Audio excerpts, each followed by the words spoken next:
Aquí comienza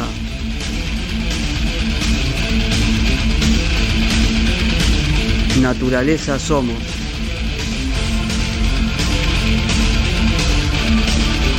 La columna de Ecología y Ambiente.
Bienvenidos, bienvenidas, bienvenides a Naturaleza Somos, la columna de Ecología y Ambiente en el Viejo de Arriba, en la radio comunitaria del colectivo cultural de Ingeniero Maschwitz, el Bondi, la radio activa. Bueno, estamos acá una mañana nublada, a veces hay mucha gente que dice que es feo día, digo, yo me pregunto a veces feo para qué, digo, es un día distinto, a un día soleado simplemente, y que sea lindo o feo, depende un poco de lo que hagamos con él, ¿no? Y hoy vamos a tener un programa un poco especial, en el sentido de que no vamos a tratar 2 o 3 temas diferentes como hacemos habitualmente, sino que lo vamos a dedicar a una sola línea, digamos, de temática, que tiene que ver con la agroecología como modelo de producción en oposición al modelo de agronegocio basado en agrotóxicos y en otros insumos. Y vamos a recorrer este tema a través de la opinión de diversas voces que nos ilustran un poco ambas posiciones. Y lo vamos a contextualizar también en el debate muy vigente sobre la reciente aprobación, de la cual ya hemos hablado en otra edición de esta columna, del trigo transgénico con resistencia a glufosinato de amonio, un herbicida 14 veces más tóxico que el glifosato, que también tiene como evento transgénico principal una mayor tolerancia a la sequía, pero que contiene esta resistencia a este herbicida tan potente.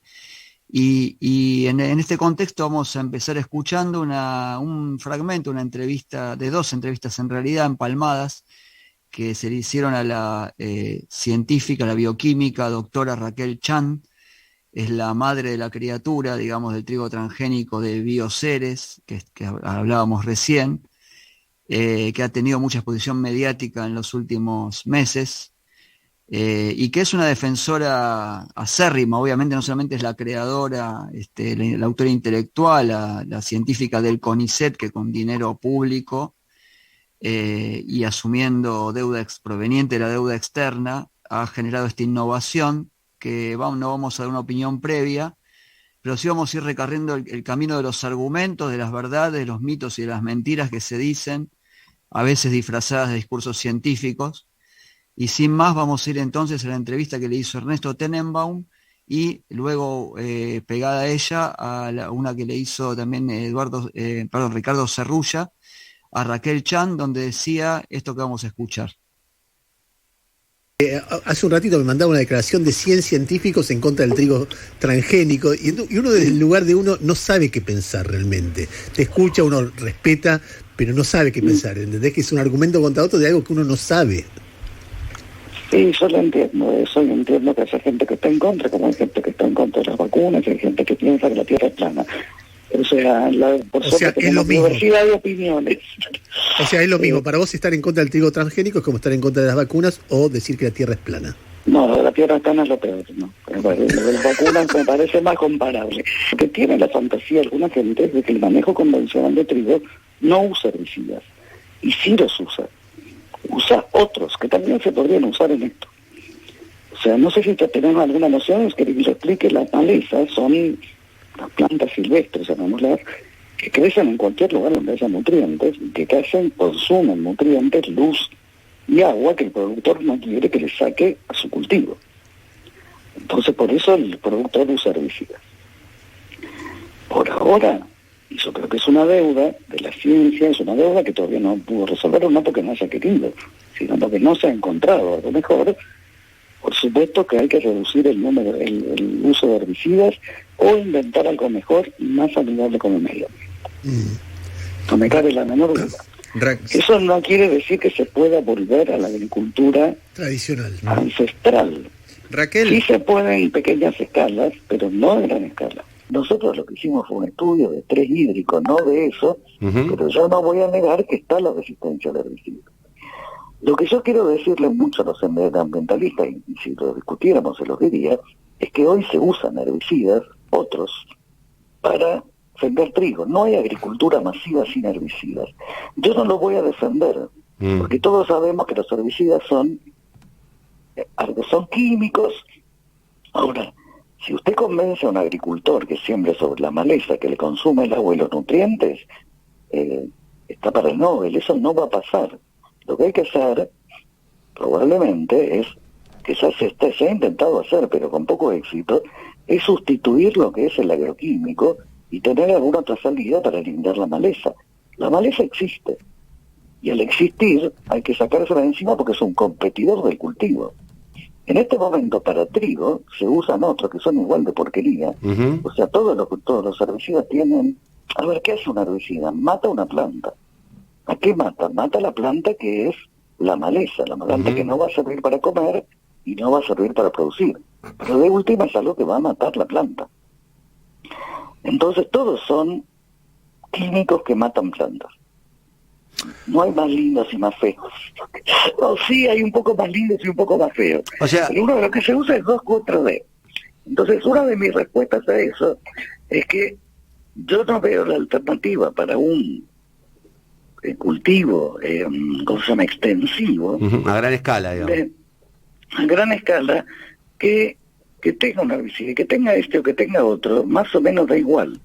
La cuestión es que muchas de estas personas, que son distintos grupos, no todos dicen lo mismo y no todos opinan lo mismo, proponen lo que es la agricultura familiar, con lo cual yo no tengo ningún problema, al contrario, es maravilloso que haya agricultura familiar donde obviamente se puede sacar la maleza a mano. O tenés un patiecito de 10x20, te podés dedicar a arrancar una por una al pasto malo. Eso no va a pasar en un cultivo extensivo, y la realidad es que de la agricultura familiar este país no vive. Hoy en día el 70% del ingreso de este país es por exportación de granos. Con eso nos compramos los celulares, nos compramos los autos, nos compramos los medicamentos, nos compramos las vacunas contra el COVID. O sea, no hay ingreso de divisas con agricultura familiar. Claro. Y no se puede practicar en ciudades. O sea, yo no sé dónde viven ustedes, pero si yo veo la ciudad de Buenos Aires, la ciudad de Santa Fe, la gente no puede producir su alimento en el balcón. O sea, está perfecto que la gente que puede lo haga y la gente que quiere lo haga, pero no es una alternativa al cultivo extensivo. Bueno, vamos a empezar a desandar estos discursos, porque para dejar de comer venenos primero tenemos que dejar de masticar vidrio, básicamente. Entonces hay que escuchar bien lo que dice la doctora Raquel Chan, porque es una vocera de los intereses que representa a través de la empresa Bioceres, intereses obviamente vinculados a la Cámara de Productores de Siembra Directa, que son los principales accionistas de esa empresa, que han formado un entramado bastante vidrioso y opaco con el Estado, con el Ministerio de Ciencia y Tecnología, como habíamos dicho en otro programa y no vamos a repetir acá, pero que ha involucrado una enorme y una descomunal transferencia de fondos públicos para este tipo de proyectos. Dice la doctora Raquel Chan, primero, bueno, después dice que no lo dijo, pero lo dijo, compara a quienes se oponen a los transgénicos con quienes creen que la Tierra es plana, ¿no? Eso quedó dicho, quedó grabado, es lo que ella realmente piensa. Luego, pensemos que ella habla de las malezas como algo que hay que erradicar, que hay que eliminar, es decir, como pensar en un campo de cultivo como algo que debe ser necesariamente homogéneo, que todo lo que no responde al objetivo primario de producción debe ser erradicado y no hay otra forma que no sea con agrotóxicos, o sea, con algo que controle las malezas, o con transgénicos que hagan a esa planta resistente, y con transgénicos, no, o con transgénicos, porque justamente el trigo transgénico es diseñado de esa manera para poder resistir la aplicación de un herbicida, justamente para erradicar la maleza y que el campo sea absolutamente homogéneo y el trigo o el cultivo que sea no tenga que convivir con ningún otro ser vivo en ese campo. Parece, así como está dicho, parece muy convincente, hay que exportar, hay que obtener divisas, hay que no se puede hacer agricultura extensiva con agroecología. Bueno, vamos a empezar a escuchar otras voces igualmente calificadas que ella, que no son ambientalistas, sino que son científicos. Recordemos que la carta firmada por más de 500 ya, porque eran 100 en la época de la entrevista, luego se sumaron otros muchísimos más.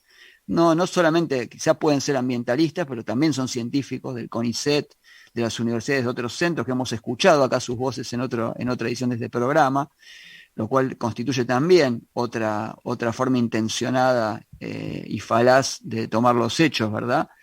Son científicos y científicas, no son solamente ambientalistas quienes se han opuesto razones muy valederas al uso del paquete agrotóxico y de las semillas transgénicas. Pero bueno, para no hablar yo, vamos a seguir escuchando las voces de quienes tienen cosas más interesantes para decir. Vamos a escuchar ahora primero al doctor Medardo Ávila Vázquez, de la Red Universitaria de Ambiente y Salud, que ha hecho uno de los estudios pioneros y más extensivos sobre los efectos devastadores del agronegocio agrotóxico en los pueblos del sur de Córdoba, específicamente en las localidades de Monte Maíz y de Canals, y que nos cuenta esto que vamos a escuchar. Sí, bueno, mira, Argentina es el país que más agrotóxico usa, o sea, nosotros estamos aplicando 600 millones de kilos en nuestro país por año, ¿no? Eso significa 11, 12 litros por persona. Es la carga de exposición más alta que hay en el mundo, ¿no? Más que Brasil. Brasil usa casi 1000, pero son mucho más los brasileños, entonces la tasa por persona es un poco menor, es de 8. Pero en las zonas agrícolas, que es el lugar donde específicamente se aplican los agrotóxicos, donde se fumigan, las cargas de exposición llegan a ser de 100 o 120 litros por persona por año, ¿no?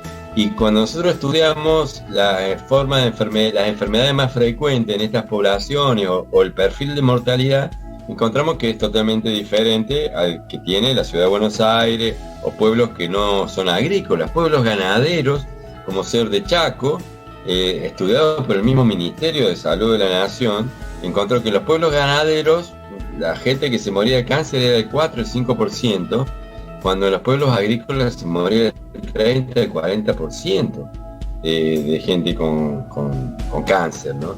Y lo que nosotros encontramos en los pueblos agrícolas es que la mitad o el 40% de las personas que mueren en un año, o sea, se murieron 100 vecinos en un pueblo, en Canals, que es un pueblo donde estudiamos la mortalidad, el último pueblo que estudiamos mortalidad, en Canals, en el sur de Córdoba, el 56% de las personas murió de cáncer, cuando en todo el país el 20% de las personas, o sea, 1 cada 5 personas que fallecen mueren de cáncer en Argentina, pero acá era 1 cada 2, o sea, 1 cada 2 moría de cáncer, o sea, y eso es porque viven en un ambiente donde llueve, se respira glifosato, el clopidifos.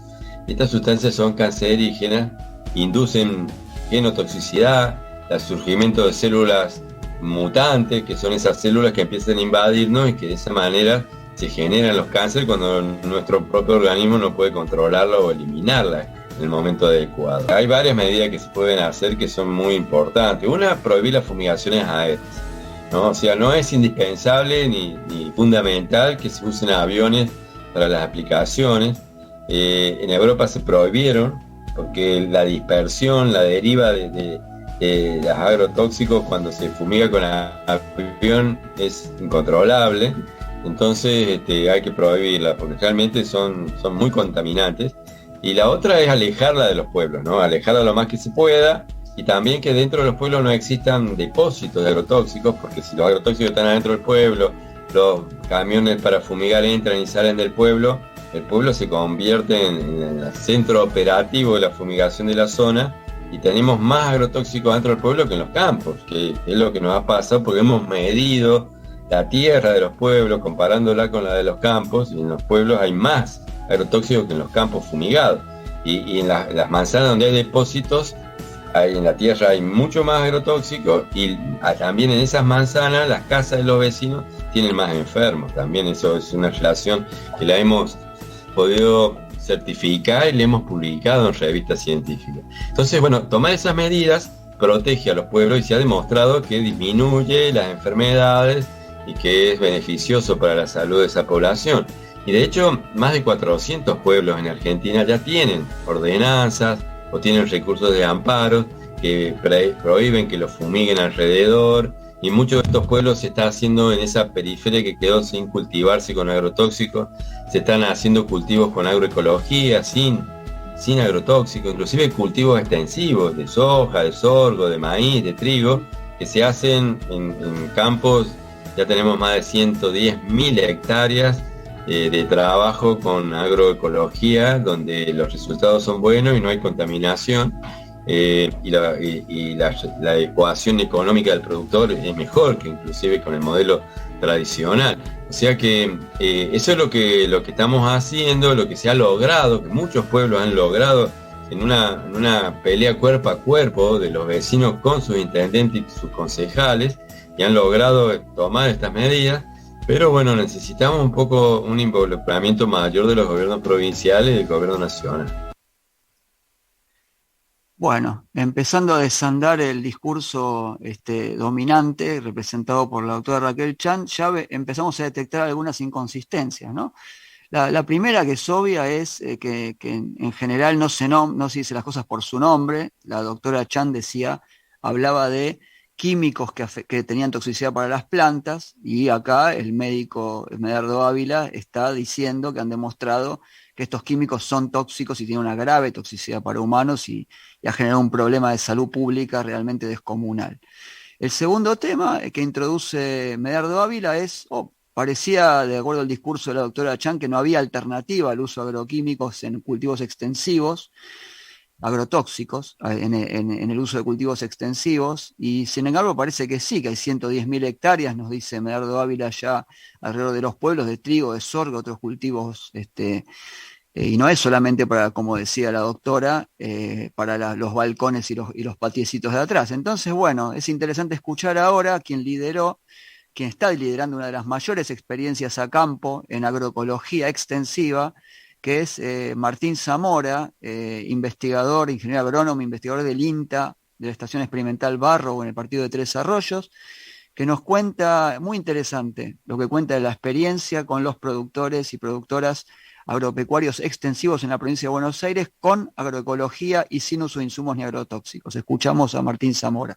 Matías, nosotros venimos trabajando desde hace unos 9 años, empezamos en el 2010 a idear esto, y justamente es algo que estaba requerido, digamos, en la zona, de decir, bueno... Estamos en la Chacra Barrow, en Tres Arroyos, muy cerca de Tres Arroyos. Sí, exactamente, en el sur de la provincia de Buenos Aires, centro-sur de la provincia de Buenos Aires, decimos nosotros. Decir que estaba requerido, alguien decía hace 10 años la agroecología, no te creo demasiado. No, estaba requerido la situación de que se veía que el modelo productivo actual estaba teniendo algunos inconvenientes. Por ejemplo. Y por ejemplo lo que hoy se está hablando, degradación de suelo, pérdida de fertilidad, pérdida de materia orgánica, algunas cuestiones que habían empezado a aparecer de malezas resistentes. Habían empezado hace 10 años, sí. Sí, hace 10 años más o menos, año 2007, 2008, nosotros empezamos a hacer talleres con productores, profesionales, docentes de escuela agropecuaria, y más o menos se repetían esas problemáticas, y en algunos comentarios nos decían que el INTA estaba trabajando en el sistema actual de producción, pero que no estaba evaluando técnicamente o científicamente un modelo alternativo de producción. Como que venía tapando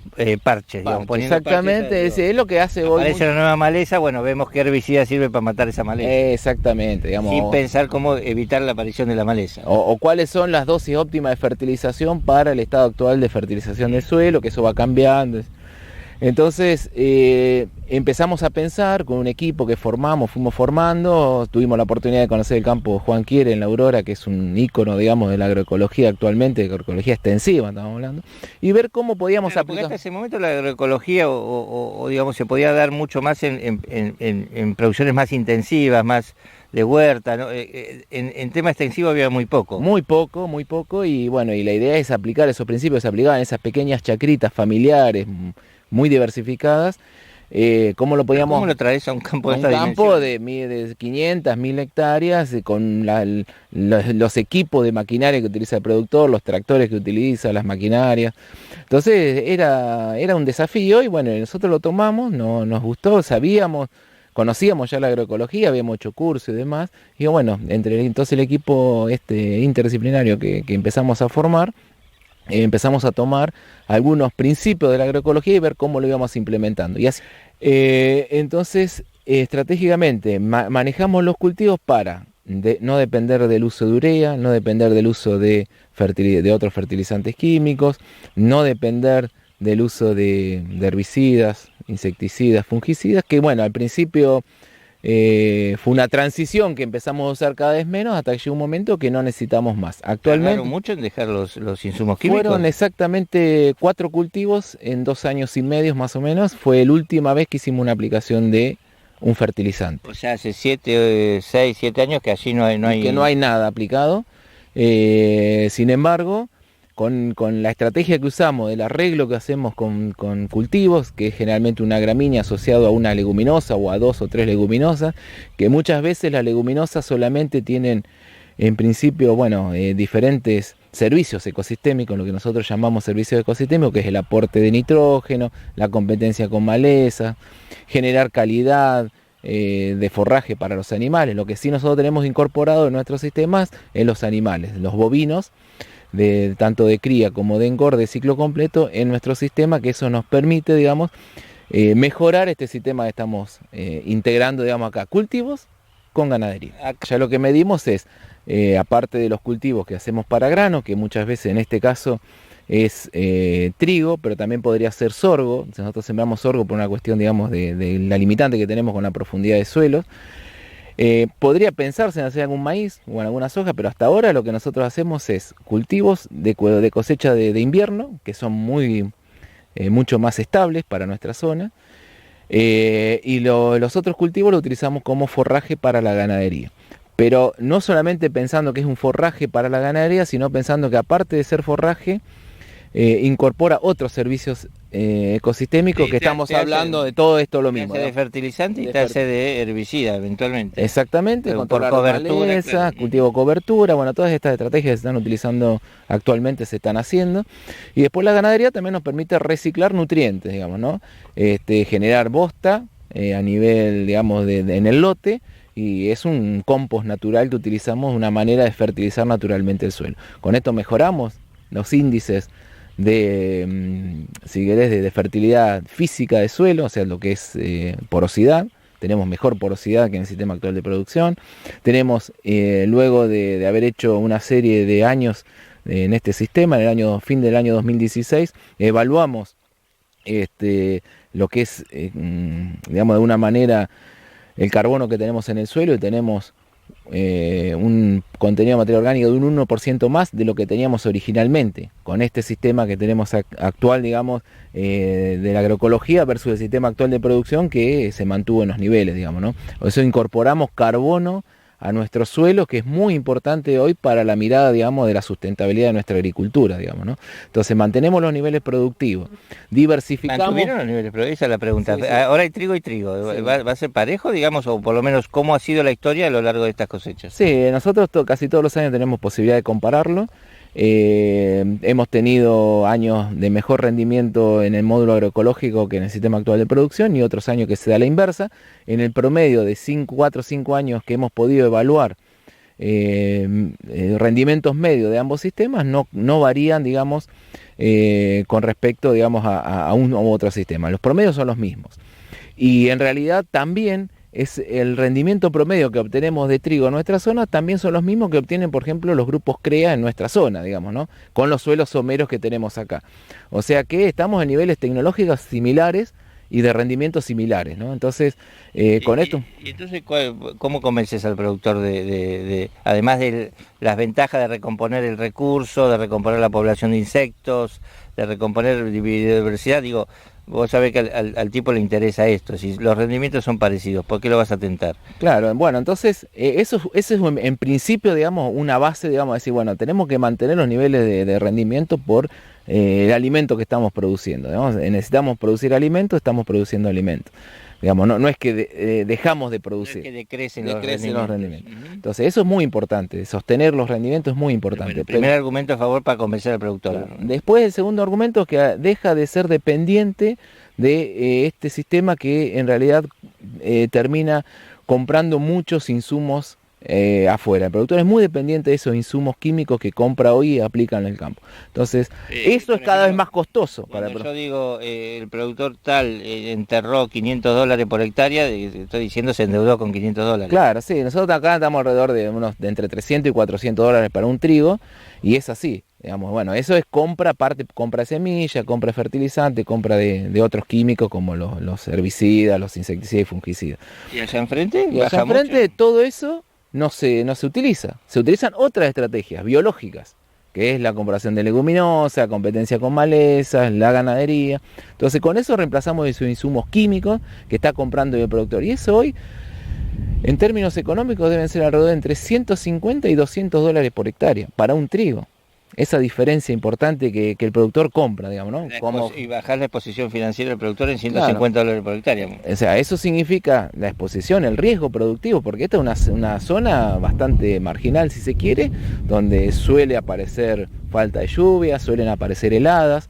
Entonces esas cuestiones hacen que si tenemos un costo muy alto, costo de producción muy alto, el riesgo productivo es alto también para el productor. Entonces, bajando esos niveles de uso de insumo y de costos de dólares por hectárea, el productor tiene más chance de que con un rendimiento menor salve los costos y al otro año pueda volver a producir de nuevo. Entonces, eso es lo que buscamos y mostramos al productor con la agroecología. Por eso tenemos todos los datos bien detallados de las cuestiones económicas del lote, digamos, lo que se usó como labores, como labranza, como semilla, como insumos químicos comprados, digamos, en el mercado, el rendimiento. Entonces con eso podemos jugar. Vos podés asegurar a esta altura, digamos, después de 7, 8 años de ensayos continuos, de comparar lotes que eran parte del mismo lote, finalmente. Claro. Digo, vos podés decir la agroecología es rentable. Sí, exactamente. Lo que nosotros podemos hacer acá es que es el mismo lote, fue el mismo lote, hoy ya tiene un 1% más de materia orgánica, pero fue el mismo lote, se puede comparar más o menos los mismos tipos de cultivo y es el mismo clima. Entonces acá la comparación es real. Nosotros podemos asegurar que en nuestro estudio tenemos un 58% de reducción del costo en todo el sistema durante estos 7-8 años. 58% de reducción del costo. De costo directo de producción. Es importante. Entonces, si mantenemos los rendimientos, si tenemos un 58% menos de costo, el margen, que es lo que le quedaría al productor, si podemos asumir que es lo que le quedaría al productor en el bolsillo, es más de un 100% más de dinero que al productor le queda en el bolsillo. Vos me haces una comparación por dólar invertido, digamos, por dólar invertido acá en el convencional, en el actual, el modelo con agroquímicos, puede llegar a tener una rentabilidad de 1,30 y 35. Sí, más o menos anda en eso, 1,30, entre 1,30 y 1,40, por cada dólar que yo invierto voy a obtener 1,4, o sea, un 40% por hacer un cultivo acá de trigo para el sistema actual de producción. Los datos que a nosotros nos dan enfrente es que por cada dólar que yo invierto puedo obtener 2,30, o sea, un 130% de rentabilidad. Creo que es muy alta y muy interesante para ciertos tipos de productores. No digo que sea para todos, pero sí para productores que están más acotados en la cuestión de capital que tienen para invertir, ¿no? Vos cuando tenés poco capital para invertir, lo mejor es que ese poco capital te dé alta rentabilidad. Ahora, acá tenés trigo, soja, manejo más o menos sencillo, aparece una enfermedad y aplicás y a otra cosa mariposa. Allá tenés carne, ganadería, con todo lo complicado que es, vicia, cebada, soja a veces, trigo. Es una complicación, el productor te dice, bueno, 130% de margen, pero tengo que trabajar muchísimo más. Sí, acá surgen varias situaciones. Es que antes este sistema actual de producción era muy sencillo. Se sembraba, había una receta, se respeta la receta y era sencillo de manejar. Pero actualmente, con los altos niveles de costos productivos que tiene, hay que hacer un monitoreo muy periódico de los cultivos, porque si aparece una enfermedad, aparece un insecto, aparece una plaga, tengo que estar ahí atento para comprar el producto y poder aplicar. O sea, eso significa que tenés que ir muchas veces al lote por año, el monitoreo famoso que hablamos. Entonces, eso... el que quieren ahora reemplazar con drones. Claro, bueno, ¿por qué? Porque es caro y es costoso ir al campo. Cuando yo siembro un trigo en agroecología, si querés lo siembro y no vuelvo más al cultivo hasta que lo cosecho. Así que el productor puede independizarse y dedicarse a trabajar con la hacienda, que de por sí la hacienda no es porque sea en agroecología que necesita mano de obra, necesita mano de obra la ganadería en sí. O sea, porque la haga la ganadería en un sistema agroecológico no va a necesitar más mano de obra. Se necesita más mano de obra un sistema mixto o ganadero que un sistema agrícola, eso sí. Pero no porque sea agroecológico va a necesitar más mano de obra. Pero necesitar mano de obra hoy, con toda la situación que hoy estamos viendo en Argentina, que el problema de desocupación y demás, sería muy interesante tener sistemas de este tipo para poder contar con gente que está, digamos, ocupada en el campo, que está haciendo una actividad importante, que la producción de alimentos es una actividad importante. Entonces, tener gente que esté trabajando en el campo a mí me parece muy interesante, digamos. Habrá que buscar capacitación para la gente que pueda vivir en el campo, que esté bien viviendo en el campo, que tenga que ver con situaciones, digamos, sociales, ¿no? Pero a mí me parece muy, muy interesante que el campo vuelva a tener gente y vuelva a volcarse la gente a la producción de alimentos, que creo que es una actividad muy digna. Como agrónomo y parte del INTA, vos decís, bueno, ya pude demostrar que por lo menos en esta situación productiva, porque cada modelo debe ser adaptable a cada situación, me imagino que debe haber fórmulas para cada uno de los campos en Argentina diferentes. La agroecología tiene que adaptarse al ambiente. Digo, pero vos demostraste acá que puede ser rentable y competir perfectamente con la agricultura convencional.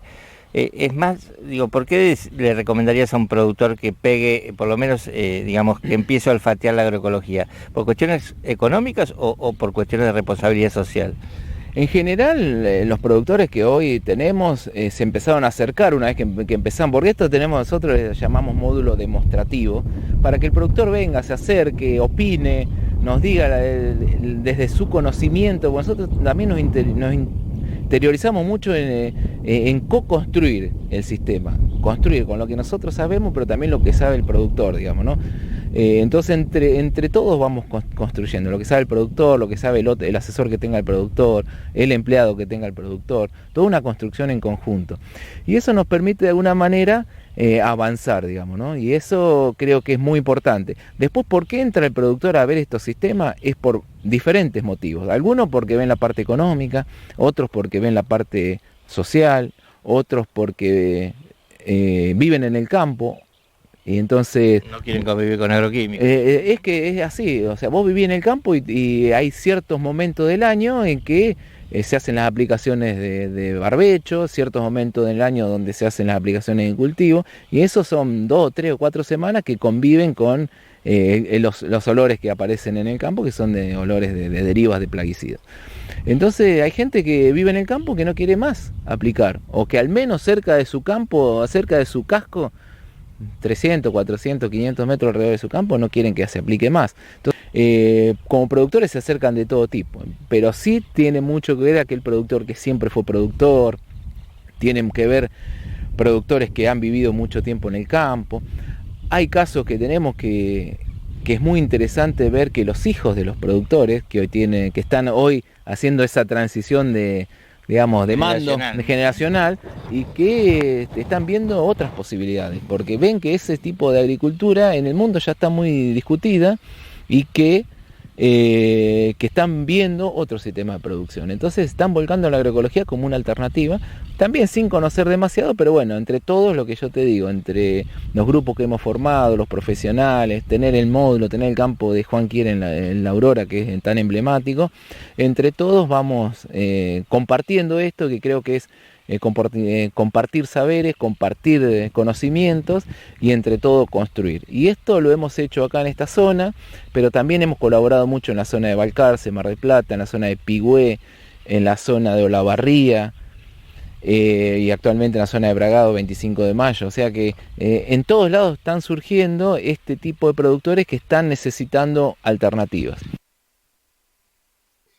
Bueno, escuchábamos a Martín Zamora hablando de las enormes posibilidades de la agroecología para cultivos extensivos, contrariando lo que sugería, lo que afirmaba, mejor dicho, categóricamente como portadora de una verdad universal, que era imposible una agricultura extensiva sin uso de como lo llaman, porque bueno, tanto Zamora como el entrevistador, que era Matías Longoni, son gente vinculada al campo que no van a hablar como hablamos quizás los ambientalistas, ahí sí, de agrotóxicos, sino que hablan de agroquímicos, pero de cualquier manera muestran claramente que es totalmente posible la producción extensiva bajo prácticas agroecológicas sin uso de ningún tipo de insumo. No lo decimos los ambientalistas, lo dicen los propios investigadores del INTA a través de comparaciones objetivas y científicas.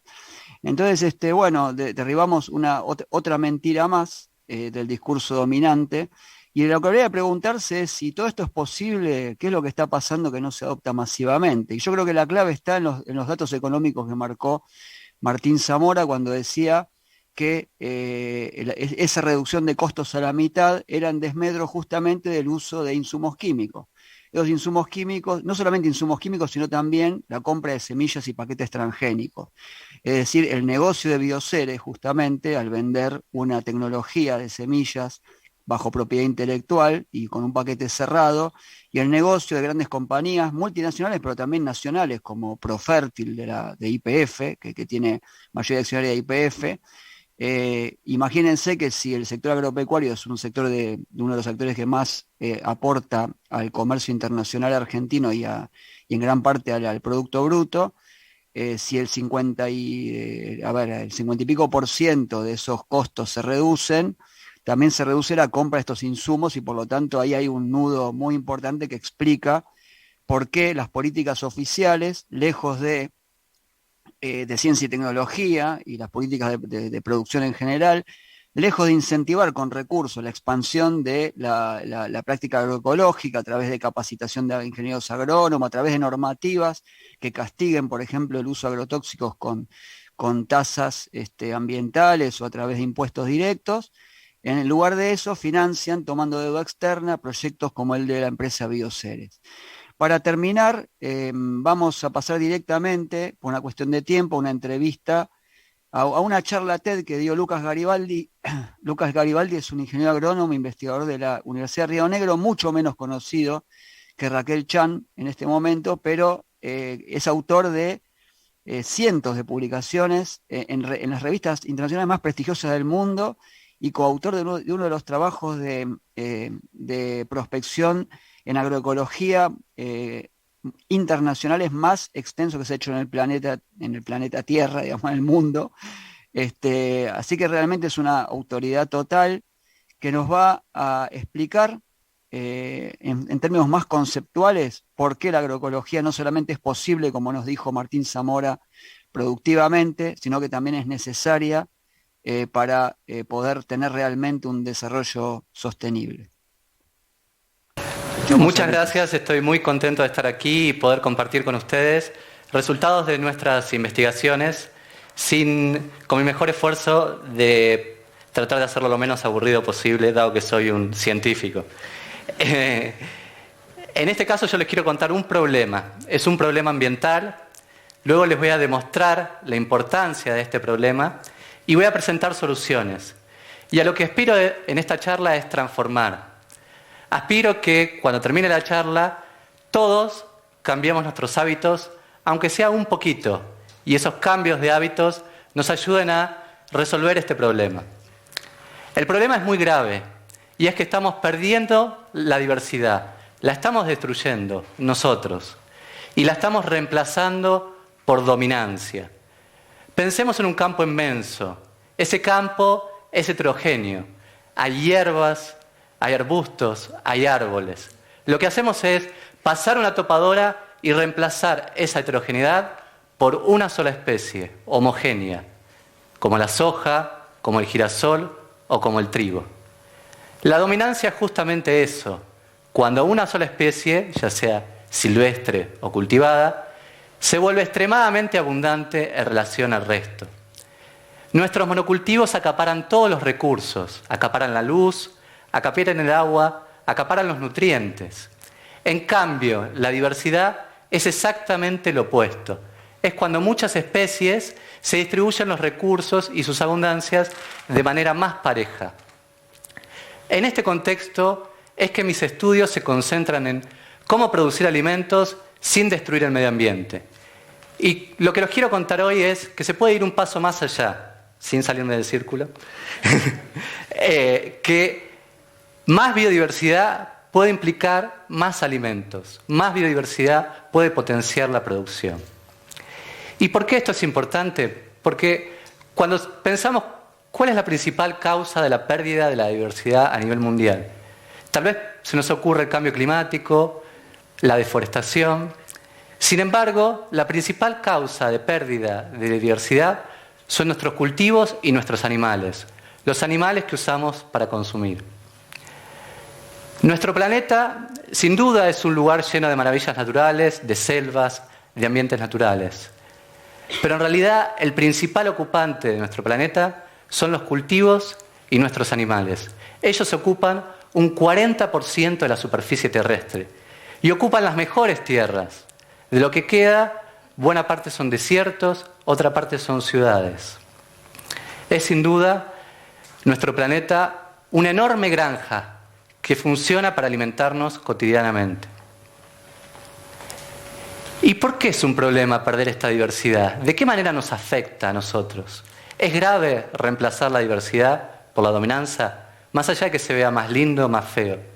Esta es una de las preguntas que nos hicimos en nuestras investigaciones y trabajamos de manera conjunta con más de 50 científicos durante muchos años. Estudiamos 600 campos de cultivo en los 5 continentes. Y nos preocupaba este reemplazo de diversidad por dominancia. Nos preocupamos en particular por los polinizadores. Recién les comenté cómo el monocultivo reemplaza la diversidad de cultivos. En este caso nosotros nos hicimos las mismas preguntas, pero con polinizadores. ¿Y qué son estos polinizadores? Cada vez que cerramos los ojos y pensamos en un polinizador, se nos viene a muchos a la mente la abeja de la miel. Esa abeja que ponemos en colmenas y nos brinda esa miel tan rica entre muchas otras satisfacciones. Esa abeja va visitando las flores de los distintos cultivos y transportando polen. Y en ese ir de una flor a otra es que contribuye a la formación de frutos y semillas que luego consumimos.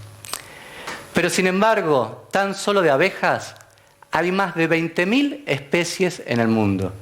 Y la polinización también es realizada por aves, por murciélagos, por mariposas, por escarabajos y por moscas. Nuestros monocultivos no solamente destruyen la diversidad de plantas, también destruyen la diversidad de polinizadores. Sin embargo, paradójicamente, esos monocultivos necesitan polen. ¿Cuál es nuestra aproximación como productores para satisfacer esas demandas de polen? Las saciamos con dominancia. Llenamos esos campos con muchas colmenas de una sola especie, la abeja de la miel, en un intento de reemplazar la diversidad de polinizadores que había en ese lugar. Y en este contexto nuestros resultados fueron impactantes. Encontramos 4 situaciones. La peor situación desde el punto de vista de la producción de alimentos era aquella con muy pocos polinizadores, en general. La segunda, un poquito mejor, era aquella que tenía abeja de la miel. La tercera, mejor aún, era aquella que tenía diversidad de polinizadores silvestres, aquellos que andan libremente por allí sin que nosotros nos preocupemos por cultivarlos, por cuidarlos, por liberarlos de enfermedades. Ellos hacían rendir más el cultivo que la abeja melífera. Y la mejor situación de todas era la abeja de la miel y los polinizadores silvestres. La diversidad, encontramos, que tiene un rol clave en la producción de alimentos. Necesitamos diversidad para producir más alimentos. ¿Y por qué necesitamos esta diversidad? Y nosotros vimos que había cultivos que tenían flores grandes y entonces necesitaban polinizadores grandes para contactar la parte femenina y la parte masculina de la flor. Había otros cultivos que tenían flores largas y tubulares y entonces necesitaban polinizadores de lengua larga. También sabemos que el clima está cambiando y además el clima es variable. Algunos días hace frío y allí algunas especies de polinizadores salen a visitar las flores de los cultivos. En cambio, otros días hace calor y allí salen otras especies. Para garantizar la polinización de nuestros cultivos ante distintos climas, necesitamos diversidad. Los distintos polinizadores se complementan y actúan de manera sinérgica para aumentar la producción. En este contexto que nosotros demostramos consistentemente en muchos lugares del mundo, con muchos cultivos, que la diversidad es importante, ¿cuáles son las tendencias a futuro? ¿Qué nos va a pasar? Las tendencias son alarmantes.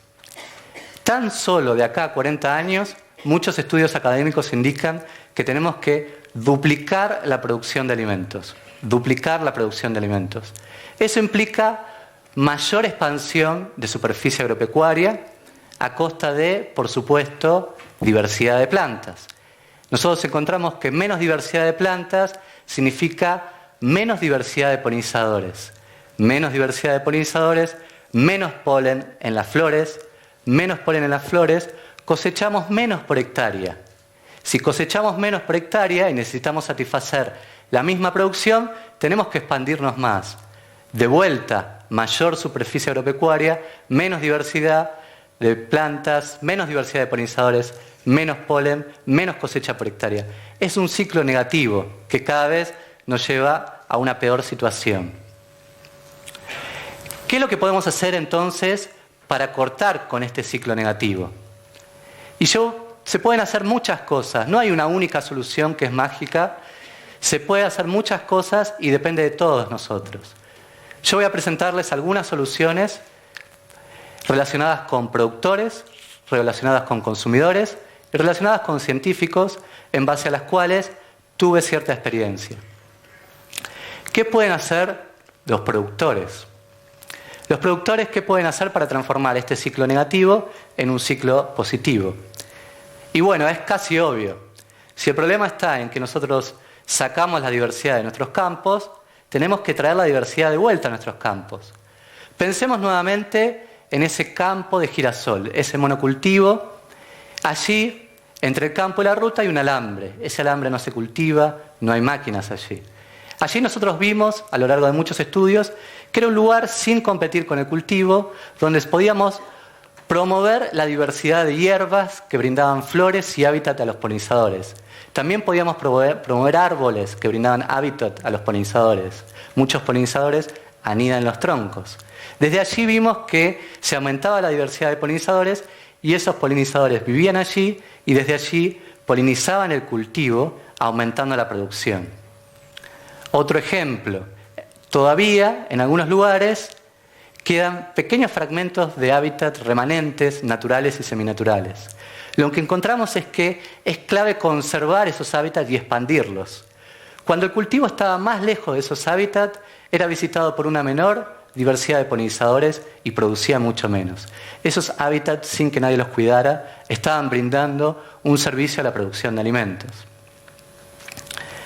Estas las llamamos prácticas amigables con los polinizadores o prácticas amigables con el medio ambiente. Son prácticas amigables con el ser humano. Y el proceso de estas prácticas lo denominamos intensificación ecológica, en contraste con la intensificación convencional, que justamente implica más producción, menos diversidad. En biología y en agronomía todo afecta a todo. Y si uno busca siempre va a poder encontrar algún efecto. Pero lo clave es qué tan importante. Y nos hicimos esa pregunta también a lo largo del mundo y trabajamos durante 6 años coordinados con Naciones Unidas en África, en Asia, en un montón de lugares.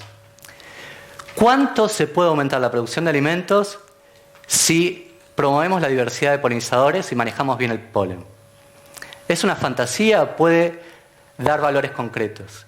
Y los resultados fueron impactantes, aún para nosotros que somos fanáticos de los polinizadores. En muchos cultivos y en promedio se aumentaba un 25% de la producción, un 25%. Eso es muchísimo. Lo siguiente, ¿qué pueden hacer los consumidores? Recién les dije que de acá a 40 años tenemos que duplicar la producción en un mundo donde no nos queda mucha tierra, es un mundo finito. Duplicar la producción. Eso es por nosotros, los consumidores, por nuestros patrones de consumo. Y cada vez consumimos más. Nuestros hijos, en promedio y por persona, consumen más que nosotros. Nosotros consumimos más que nuestros padres y así sucesivamente. Cada vez cada uno de nosotros ejerce una presión más fuerte. Como consumidores, muchos de nosotros, la mayor cantidad de gente en el mundo, vive en ciudades. No somos los que estamos con la motosierra, no somos los que estamos directamente trabajando en el campo. Y pensamos que podemos hacer poco.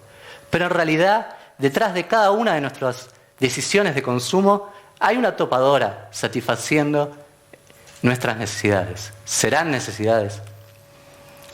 ¿Será que realmente necesitamos aumentar la producción o podemos cambiar nuestros hábitos de consumo? Muchas veces en la prensa y cada vez que uno piensa en aumentar la producción de alimentos, piensa en alimentos y piensa, se necesitan producir más porque hay gente desnutrida en el mundo, tenemos que paliar el hambre en el mundo. Y sin duda es un problema grave. 1 de cada 10 personas sufre desnutrición. Sin embargo, hoy en día sobra alimento. Hay más que alimento suficiente para alimentar a todas esas personas. Es decir, que la principal causa de la desnutrición de esas personas no parece ser la cantidad total de alimento producida. Más aún, 4 de cada 10 personas a nivel mundial, es decir, 4 veces más que la desnutrición, sufren sobrepeso. Y en Argentina son 6 personas de cada 10. 6 de cada 10 personas sufren sobrepeso. Es decir, que en un contexto donde la prevalencia del sobrepeso es mayor a la desnutrición, más producción no necesariamente es más seguridad alimentaria, ni más ni mejor alimento para los pobres. Cortémosla entonces con el consumismo. ¿Qué es lo que podemos hacer para cambiar? Hay muchas cosas, solo les voy a mencionar 3 con las cuales yo he tenido cierta experiencia también como consumidor. Una es reducir los desperdicios. Esto es increíble. 1/3 de la comida se tira, 1/3, desde que se produce hasta que la consumimos. Pensando en estas cosas, pasé hace unas semanas por una verdulería y me traje una bolsa de basura. Con bastante pudor, miré para atrás a ver si alguien me veía, algún conocido, algún estudiante.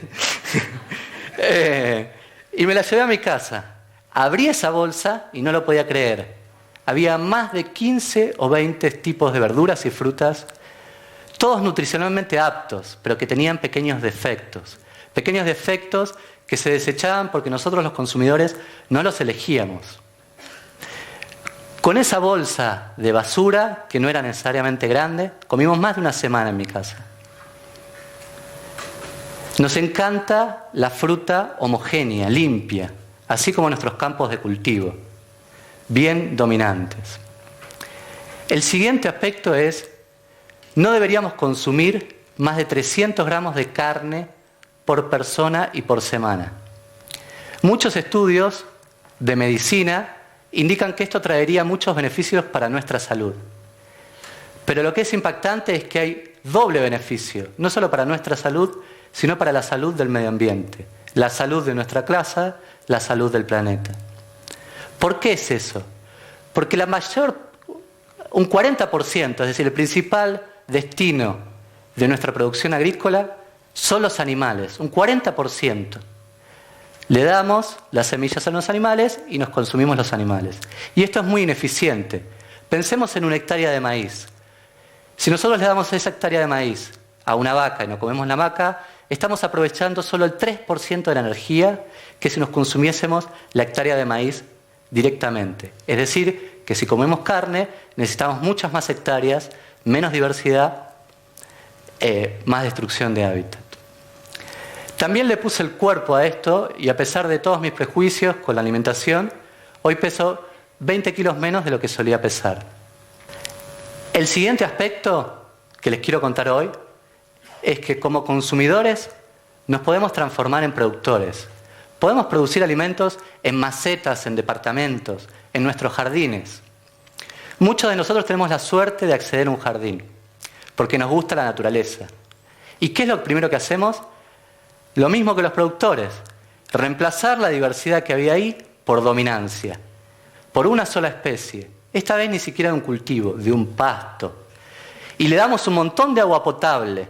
Un montón de agua potable, y nos gusta verlo verde, bien dominante, bien homogéneo, como en nuestros cultivos, como nuestras verduras y frutas, bien limpias, homogéneas. Esto también lo experimentamos en nuestra casa, y más allá de la presión y reducción de destrucción de hábitat que puede generar este aumento en la cantidad de alimento porque nosotros empecemos a ser productores, lo que es impactante es nuestro cambio en la percepción. Es maravilloso poder plantar una semilla, ver crecer una planta y que uno cosecha un tomate, con olor a tomate, con sabor a tomate. Cambia nuestra forma de percibir el mundo, nuestra forma de pensar, nuestra forma de actuar. ¿Qué es lo que podemos hacer los científicos? Y sería muy angustiante para mí jubilarme en esta profesión que es tan demandante, que es muy intensa, muy linda, pero que trasciende las barreras familiares, las barreras laborales, que involucra a toda la familia. Ver que aprendimos un montón de cosas, jubilarme y darme cuenta que eso no sirvió para transformar nada. Y esa es una de las razones por las cuales estoy aquí hoy también, tratando de no salirme del círculo. Y por la que muchos científicos también trabajan de manera cotidiana con consumidores, con productores. Y trabajamos de manera de honorem en muchas plataformas intergubernamentales, donde nos juntamos durante varios años, científicos de todo el mundo, para sistematizar el conocimiento científico actual con respecto a un tema, en mi caso, los polinizadores y la diversidad. Y esa sistematización de la información actual y del consenso actual de la ciencia se los presentamos a políticos de todo el mundo para que ellos generen nuevas leyes y para tratar de cambiar esta realidad. De este consenso surgen muchas cosas. Una, sin duda, es que la biodiversidad es importante. No solamente la producción de alimentos, es importante para un montón de industrias económicas, como el turismo, es importante para la apicultura, es importante para la producción de oxígeno, para la purificación del agua. En conclusión, los datos son claros. Estamos destruyendo la biodiversidad y la estamos reemplazando por dominancia. Esto es un error, porque la biodiversidad es importante para nuestra vida. Parte de esta biodiversidad la podemos recuperar, pero tenemos que actuar rápido.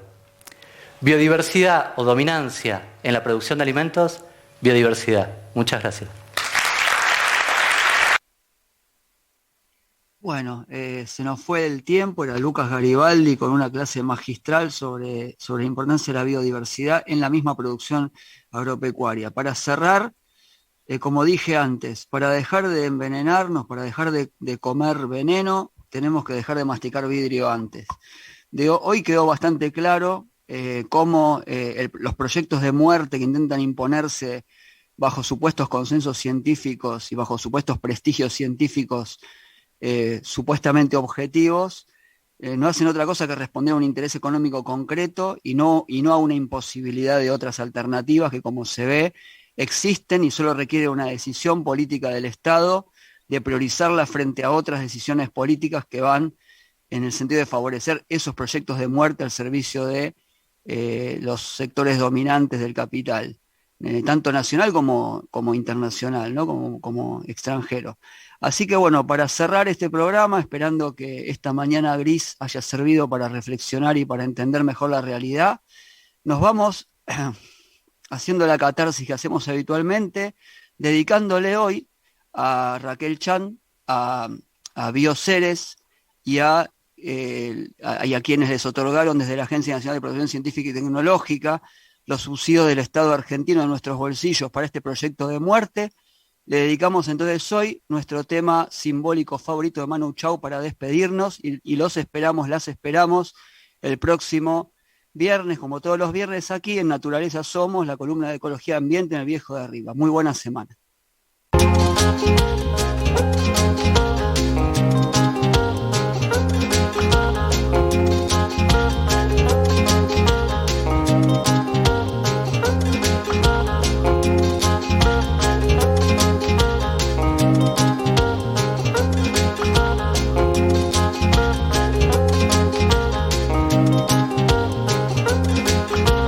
Mentira lo que dice, mentira lo que da, mentira lo que hace, mentira lo que va. La mentira, mentira la mentira, mentira la verdad, mentira lo que cuece bajo la oscuridad.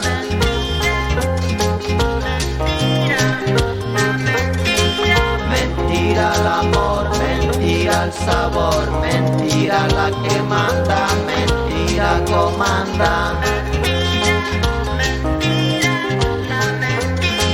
Mentira la tristeza cuando empieza, mentira no se va. Mentira, mentira, la mentira. Mentira no se borra, mentira no se olvida. Mentira, la mentira. Mentira cuando llega, mentira nunca se va. Mentira la mentira, mentira la verdad.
Esta mañana se inició en Kioto, Japón, la conferencia internacional sobre cambios climáticos.